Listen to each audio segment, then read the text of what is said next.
دا ربابونه او دا رباب پارټي به کې اوس راګرمه شي. رباب پارټي دا ربابونه مبابونه او دا ګډاګانې مډاګانې دا د سپکو د ذلیلو خلکو کاري، دا د عزتمندو، دا د متقینو، دا د دیندارو خلکو کار نه، دا د ذلیل او سپکو خلکو. او داسې خلک په دنیا کې هیڅ تاریخي کردار نشي ادا کولی.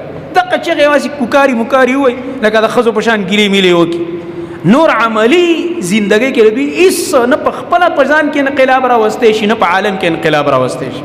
دا ذلیله خلک دی، سپک خلک دی. دا مؤمن دی چې د انقلابونه راولي، دا مؤمن دی چې د دنیا نقشې بدلوي.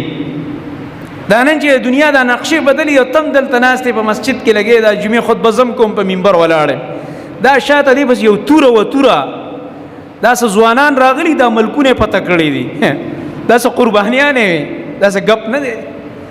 انقلابونه چې راولي هغه بل شان ځوانانی، ستارونو او ربابونو والا انقلابونه نشي راوستلی. دقه کړنګارې به کوي، تارون ته به ګډېږي، دقه کار به یې صرف